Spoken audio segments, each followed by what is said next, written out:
ہمارے چینل کو سبسکرائب کیجیے، لائک کیجیے اور زیادہ سے زیادہ شیئر کیجیے۔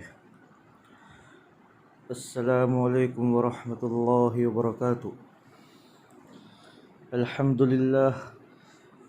للہ وکفی وسلام علی عبادہ الذین اصطفی۔ محترم سامعین اور ناظرین، سن ہجری 60 میں امیر معاویہ رضی اللہ تعالیٰ عنہ بیمار ہوئے اور امیر معاویہ رضی اللہ تعالیٰ عنہ کو کچھ لوگوں نے مشورہ دیا کہ تم اپنی زندگی میں یزید کی بیعت لے لو، یعنی یزید کا نام ظاہر کر دو کہ میرے مرنے کے بعد مسلمانوں کا حاکم اور امیر یزید ہوگا۔ حضرت امیر معاویہ رضی اللہ تعالیٰ عنہ نے اعلان کیا اپنے بیٹے کی بیعت کے لیے، تو کچھ صحابہ نے انکار کر دیا۔ انکار کرنے والوں میں عبداللہ بن زبیر رضی اللہ تعالیٰ عنہ ہے، عبد الرحمن بن ابی بکر رضی اللہ تعالیٰ عنہ ہے، عبداللہ ابن عباس رضی اللہ تعالیٰ عنہ ہے، عبداللہ ابن عمر رضی اللہ تعالیٰ عنہ ہے اور حضرت حسین بن علی مرتضیٰ رضی اللہ تعالیٰ عنہ ہے۔ ان صحابہ نے منع کیا اس لیے کہ یزید کے حالات ٹھیک نہیں تھے، وہ حکومت کے لائق نہیں تھا، وہ خلافت کے لائق نہیں تھا۔ لیکن امیر معاویہ رضی اللہ تعالیٰ عنہ نے ان صحابہ کو کچھ نہیں کہا، اس لیے کہ امیر معاویہ رضی اللہ تعالیٰ عنہ جانتے تھے کہ صحابہ رسول ہے، ان کی اپنی رائے ہے، نہ ان کو طعنہ دیا، نہ ان پر زبردستی کی کہ آپ کو بیعت کرنی پڑے گی۔ اس لیے ان صحابہ نے منع کر دیا۔ کچھ لوگوں نے بیعت کر لی۔ حضرت ابوبکر صدیق رضی اللہ تعالیٰ عنہ کے بیٹے عبد الرحمن بن ابی بکر رضی اللہ تعالیٰ عنہ امیر معاویہ رضی اللہ تعالیٰ عنہ کی زندگی ہی میں انتقال کر گئے۔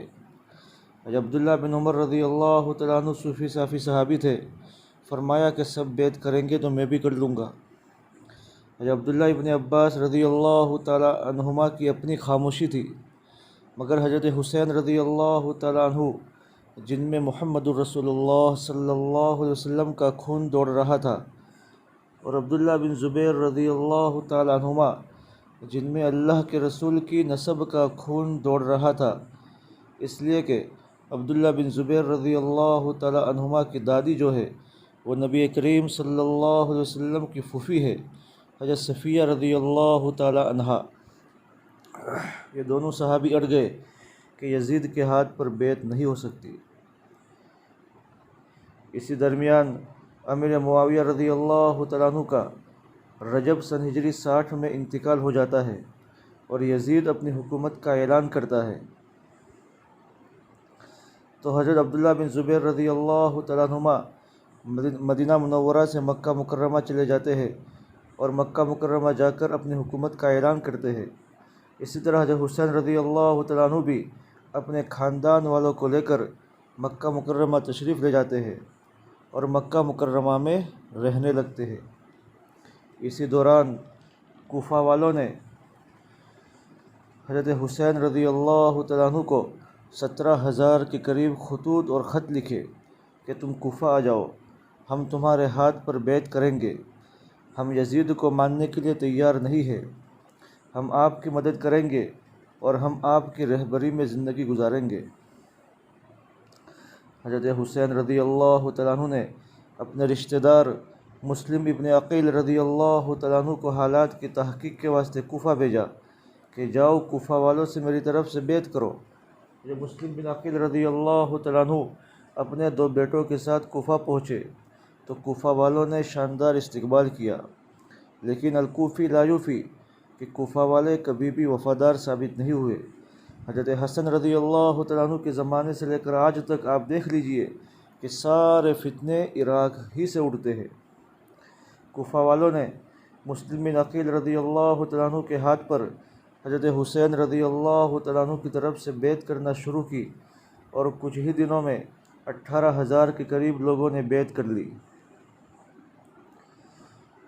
جب مسلم بن عقیل رضی اللہ تعالیٰ عنہ نے دیکھا کہ حالات تو موافق ہے اور ماحول صحیح ہے اور لوگ حضرت حسین رضی اللہ تعالیٰ عنہ کی طرف سے بیعت کر رہے ہیں، تو مسلم بن عقیل رضی اللہ تعالیٰ عنہ نے حضرت حسین رضی اللہ تعالیٰ عنہ کو خط لکھا کہ آپ کوفہ تشریف لائیے، لوگ آپ کا انتظار کر رہے ہیں اور ماحول بھی درست ہے۔ اس وقت جو کوفہ کے گورنر تھے اور حاکم تھے وہ نعمان بن بشیر رضی اللہ تعالیٰ عنہ تھے۔ یزید نے نعمان بن بشیر رضی اللہ تعالیٰ عنہ کو معزول کر دیا، ان کو ہٹا دیا، اور ایک ظالم آدمی کو جس کا نام عبید اللہ بن زیاد ہے اس کو کوفہ کا امیر بنا کر بھیجا۔ عبید اللہ بن زیاد جب کوفہ پہنچا اور اس نے اپنی امارت کا اعلان کیا اور یزید کے لیے بیعت کا اعلان کیا، تو کوفہ والوں نے اندرونی طور پر سازش کر کے مسلم بن عقیل رضی اللہ تعالیٰ عنہ کو عبید اللہ بن زیاد کے حوالے کر دیا، اور مسلم بن عقیل رضی اللہ تعالیٰ عنہ کو شہید کر دیا گیا، اور آپ کے دونوں معصوم بچوں کو بھی شہید کر دیا گیا۔ حضرت حسین رضی اللہ تعالیٰ عنہ کو ان باتوں کا علم نہیں تھا۔ حضرت حسین رضی اللہ تعالیٰ عنہ نے دیکھا کہ کوفہ والے مجھے بلا رہے ہیں، اصرار کر رہے ہیں، تو مجھے کوفہ جانا چاہیے۔ حالانکہ صحابہ نے آپ کو منع کیا۔ عبداللہ بن عباس رضی اللہ تعالیٰ عنہ نے آپ کو سمجھایا کہ حسین آپ نہ جائیے۔ اسی طرح عبداللہ بن زبیر رضی اللہ تعالیٰ عنہ نے کہا کہ حسین آپ نہ جائیے، کوفہ والوں کا کوئی اعتبار نہیں ہے، ان کی باتوں پر کوئی بھروسہ نہیں ہے۔ لیکن حضرت حسین رضی اللہ تعالیٰ عنہ نے کہا کہ مجھے کوفہ والے بلا رہے ہیں تو مجھے کوفہ والوں کی دعوت پر جانا چاہیے۔ حضرت حسین رضی اللہ تعالیٰ عنہ نے پختہ ارادہ کر دیا کہ مجھے کوفہ جانا چاہیے، لہٰذا آپ کوفہ والوں کی دعوت پر نکل گئے، اور راستے میں پتہ چلا کہ مسلم بن عقیل رضی اللہ تعالیٰ عنہ کو بھی شہید کر دیا گیا، اور دونوں بیٹوں کو بھی شہید کر دیا گیا، اور یزید کا لشکر میرے مقابلے میں آ رہا ہے، اور کربلا کے میدان میں دونوں کا مقابلہ ہو گیا۔ حضرت حسین رضی اللہ تعالیٰ عنہ کے سامنے جو یزید کا لشکر آیا تھا، اس لشکر میں وہی کوفہ والے تھے جنہوں نے خود خط لکھ کر حضرت حسین رضی اللہ تعالیٰ عنہ کو کوفہ آنے کی دعوت دی تھی۔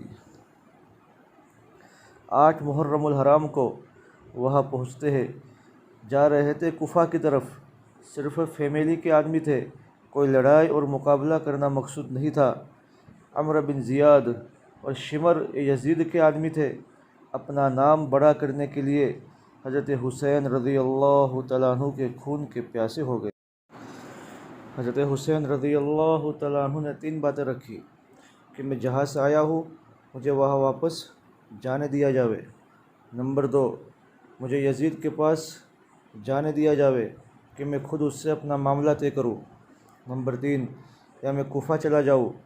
تو شمر اور عمرو بن زیاد کہنے لگا کہ اگر آج حسین رضی اللہ تعالیٰ عنہ چھوٹ گئے اور یزید کے پاس پہنچ گئے تو اگر یزید کے ساتھ مل جائیں گے تو میری عزت ختم ہو جائے گی، اور کہا کہ ہم یزید کے پاس بھی نہیں جانے دیں گے اور کوفہ بھی نہیں جانے دیں گے، یا تو میرے ہاتھ پر بیعت کرو یا مقابلے کے لیے تیار ہو جاؤ۔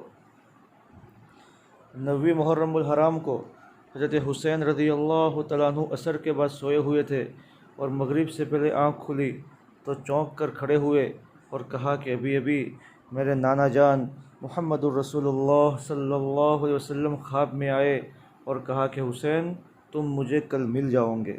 یہ اشارہ تھا اس بات کی طرف کہ کل حضرت حسین رضی اللہ تعالیٰ عنہ کی شہادت ہوگی۔ 10 محرم الحرام سن ہجری 61 جمعہ کا دن تھا۔ صبح کو ان لوگوں نے جو حملہ شروع کیا تو معصوم اولاد شہید ہوتی گئی۔ حضرت حسین رضی اللہ تعالیٰ عنہ کے باپ شریک اور بھی 5 بھائی تھے، ان کی بھی اولادیں تھیں، یہ سب شہید ہوتے گئے، اور ظہر کے وقت تک تقریباً 20 آدمیوں کو شہید کر دیا گیا۔ جب ظہر کا وقت ہوا حضرت حسین رضی اللہ تعالیٰ عنہ نے ان لوگوں کو کہلوایا کہ ہم کو ظہر کی نماز پڑھ لینے دو۔ جمعہ کا دن تھا لیکن سفر میں جمعہ ہوتا نہیں، اس لیے ہمیں ظہر کی نماز پڑھ لینے دو۔ تو ابن زیاد اور شمر نے کہلوایا کہ تم باغی لوگ ہو، تمہاری نماز کا کوئی اعتبار نہیں ہے، تم کو نماز کا موقع نہیں ملے گا۔ حضرت حسین رضی اللہ تعالیٰ عنہ نے کہا کہ باغی تو تم ہو، ہم نہیں، ہم تو اپنے نانا کے دین کو آباد کرنے کے واسطے آئے ہیں۔ صلاۃ الخوف پڑھی، 52 آدمی تھے، 26 آدمی دشمن کے سامنے لڑ رہے ہیں اور 26 آدمی نماز پڑھ رہے ہیں۔ کس حالت میں نماز پڑھی ہوگی کہ کسی کا جبڑا ٹوٹا ہوا ہے، کسی کا سر پھٹا ہوا ہے، کسی کا ہاتھ ٹوٹا ہوا ہے، کسی کے پاؤں سے خون نکل رہا ہے، کسی کے پیٹ سے خون نکل رہا ہے۔ اس حالت میں بھی ظہر کی نماز پڑھی۔ حضرت جی مولانا محمد یوسف صاحب رحمۃ اللہ علیہ فرمایا کرتے تھے کہ لوگو، تم میری بات کو جذبات پر محمول نہ کرو تو میں کہوں گا کہ جس طرح تم پانی سے وضو کرتے ہو، کربلا کے میدان میں حضرت حسین رضی اللہ تعالیٰ عنہ اور آپ کے ساتھیوں نے خون سے وضو کیا تھا۔ آج میرا نوجوان اور مسلمان بہانے بنا بنا کر نماز چھوڑ دیتا ہے، مسجد کے باہر سے گزر جاتا ہے مگر نماز نہیں پڑھتا۔ فجر کی نماز غائب، عشاء کی نماز غائب، بہانے بنا بنا کر نماز چھوڑتا ہے۔ حضرت حسین رضی اللہ تعالیٰ عنہ اور آپ کے ساتھیوں نے اس حال میں نماز پڑھی ہے کہ خون بہہ رہا ہے۔ پھر دوبارہ میدان گرم ہوتا ہے اور ایک کے بعد ایک شہید ہوتے رہے اور خیمے سے رونے کی آواز آتی رہی، اور حضرت حسین رضی اللہ تعالیٰ عنہ اپنے معصوم 1.5 سال کے بچے کو لے کر نکلے ہیں کہ آخری مرتبہ دیکھ لوں، اور دوسری طرف دینے کے لیے جا رہے تھے کہ ظالموں نے تیر مارا اور وہ تیر اس معصوم بچے کے گلے میں لگا اور وہ معصوم بچہ بھی شہید ہو گیا۔ اس وقت حضرت حسین رضی اللہ تعالیٰ عنہ کی آنکھوں سے 2 قطرے آنسو کے نکلے، ورنہ حضرت حسین رضی اللہ تعالیٰ عنہ کے بارے میں کوفہ کا ایک آدمی یوں نقشہ کھینچ کر کہہ رہا ہے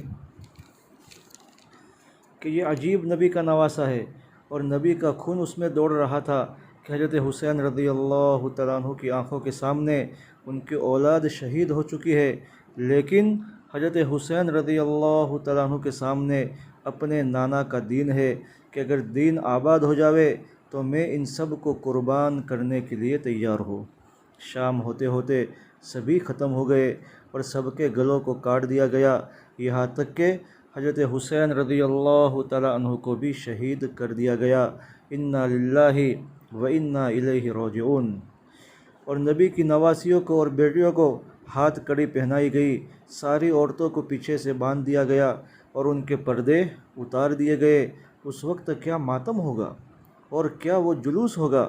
حضرت زینب رضی اللہ تعالیٰ عنہ اس وقت جو کلمات کہہ رہی ہے، مورخین نے ان کلمات کو نقل کیا ہے اور یوں کہا، واہ محمدہ، واہ محمدہ، اے میرے نانا، اے میرے نانا، میں تم کو کیا بتاؤں، جب کوئی دلہا بنتا ہے تو گھوڑے پر سوار ہوتا ہے،